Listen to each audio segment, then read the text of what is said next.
Good to see you all. What's this mean to the program? It's really special because we have a group of young men that understands what the name on the front of the jersey means. Not often can you be around a group of young men that understand that in today's landscape.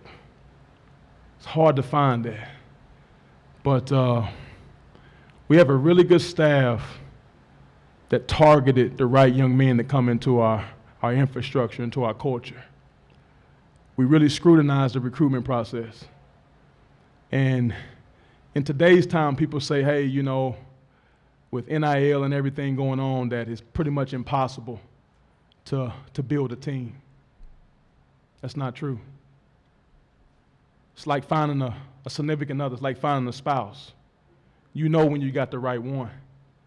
And these young men demonstrated that tonight. Coach, the defensive intensity, you guys had a shot clock violation on the first, forced a shot clock violation on the first possession. Just seemed like from the opening tip, you guys were really locked in. You forced Butler into 16 turnovers. Just what were you guys able to do to just lock in defensively like that? I tell you, you know, I can't play anymore, but as a staff, we can emphasize and we can coach it. But I'm going to let LJ speak to that because he was in between the lines with his brothers executing it. And no disrespect, but I want to respect the young man to my left here. But we coach it and emphasize it. But those guys have to demonstrate it. So what you got to say about that, L?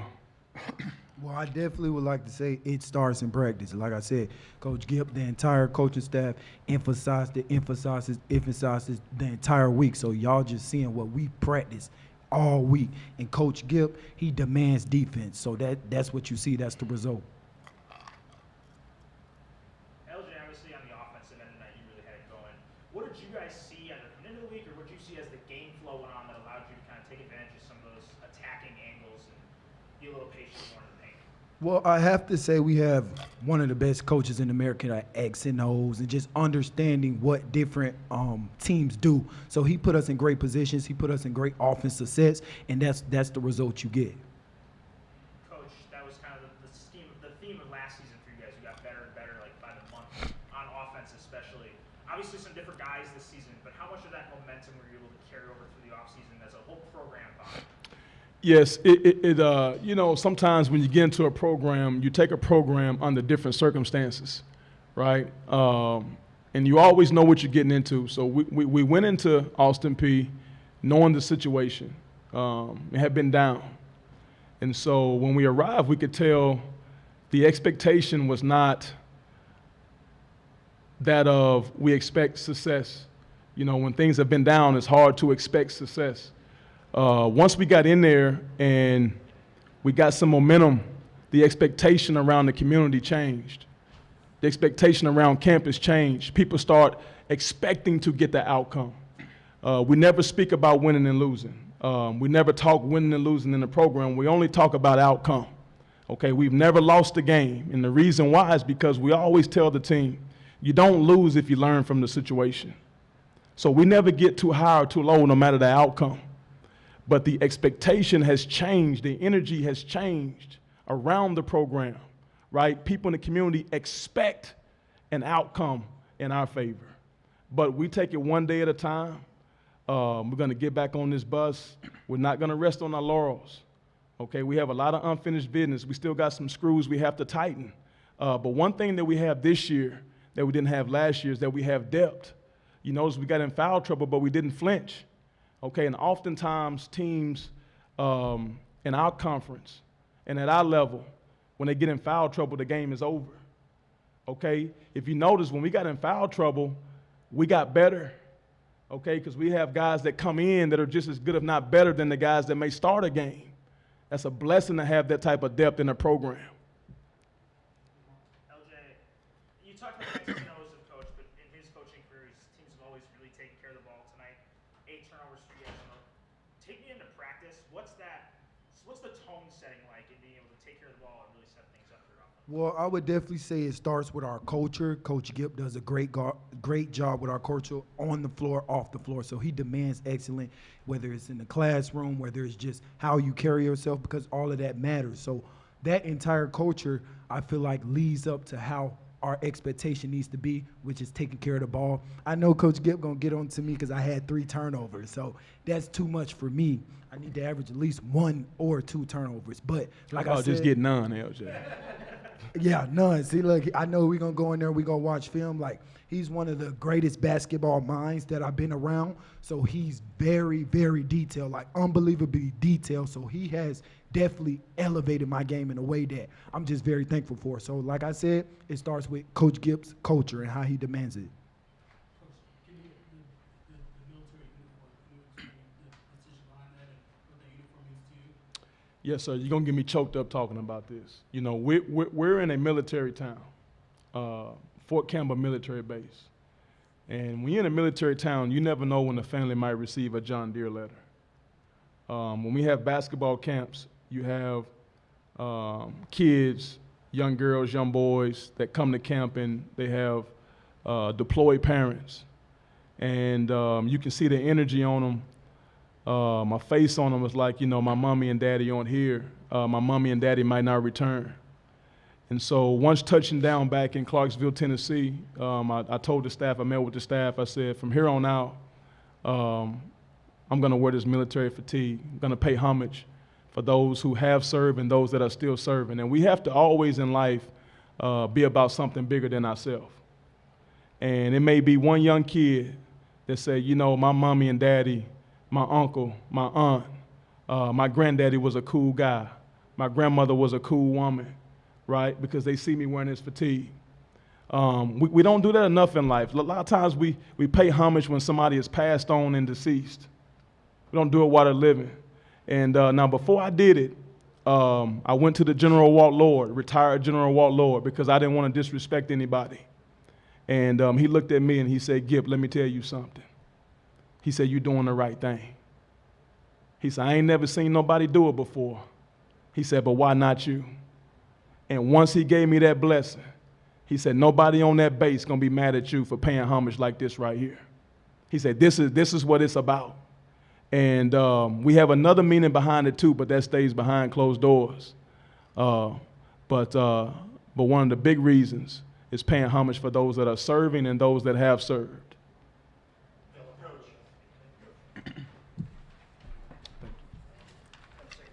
Thank you.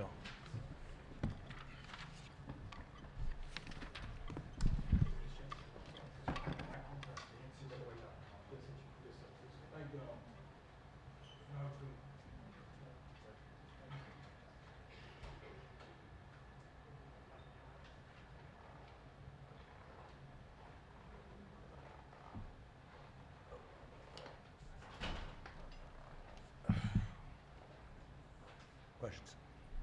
Questions for Coach Peay. Coach, the turnovers, kind of read their head again. First possession of the game, you guys have a shot clock violation. Just what is leading to the turnovers and what can you do to fix them? I don't know.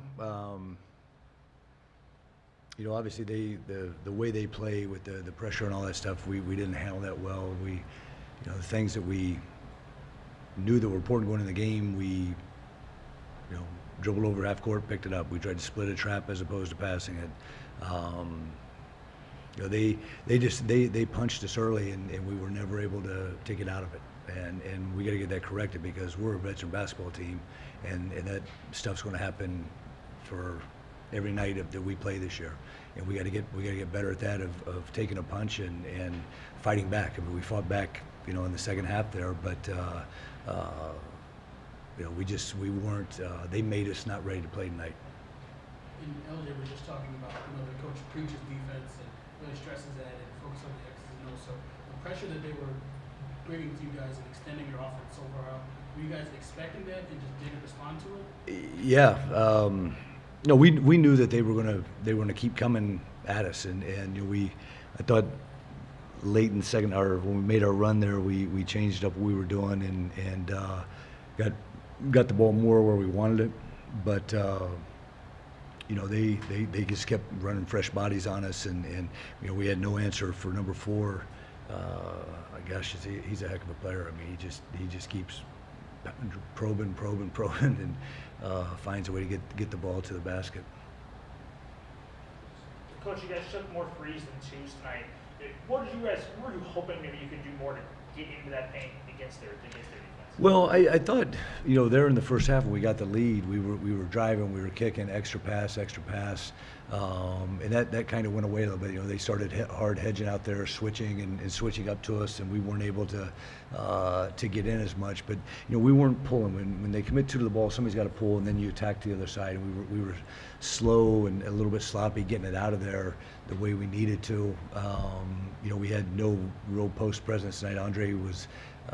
You know, they were able to kind of neutralize him, and he's got to play stronger. He's got to play more physical. I thought Bowden did a really good job. I thought Augusto did a really good job, especially on the defensive end. But you know, we got to work tomorrow and get ready for Monday night. It just keeps coming. We got to get better. We got to play better. And Coach, you mentioned Augusto. So what do you feel like he added in the second half when you guys started to make a run and you put him in for Andre? And defensively and offensively, what do you feel like he brought? I thought he brought energy. I thought he brought, you know, we were switching things there, and he was guarding, he was challenging shots, he was going to the glass. You know, Augusto cares. I mean, he's going to play as hard as he possibly can, and we need more of that energy, more of that juice right there. That's 100%. Coach, I think you guys played the same 5-man unit for pretty much the entire last 14 minutes. What did you see out of that 5 to kind of be, these are the guys that I want to kind of play through the struggles? Well, I thought those guys did a pretty good job. We finally started getting stops. We got out in transition. We got some easier baskets because we weren't getting easy ones, and we felt like we could do that. You know, those guys seemed a little bit more connected out there.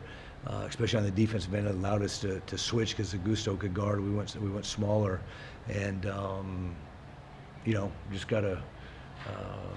got to get everybody playing on that same wavelength, because even in the first half we were all. I mean, it was like everything that we had talked about, everything that we had shown was happening, and you know, we weren't pulling on the weak side the way we needed to be. We knew what they were going to do. They're not a complicated team at all. They're really good at what they do, and there's something to be said for that.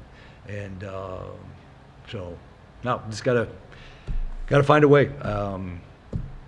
You know, we gotta shoot the ball better. The turnovers is just it's alarming to me right now, and we somehow, some way, we gotta get that corrected. 2 more. Coach, it's a quick weekend turnaround here before the next one. What's the message? What's the plan moving forward for you as you move into the next couple days? You know, I think right now we've been knocked down.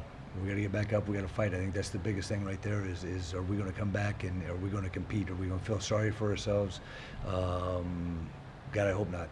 I hope not. And I think just from the standpoint of we got to get a level of competitiveness back to us, and you know, once again, we get a lead in the first half, and we go down 5 at halftime, and you know, those are the things that the other night we're up 12, and you know, they take the lead in the second half, and you know, I talked about it today. It's got to be team. That's the only thing you can think about on game day, on game night, and you know, how do I make my teammates better? What can I do to help this team win basketball games? And I think those are the questions we got to answer, and we got to answer them fast. Thanks.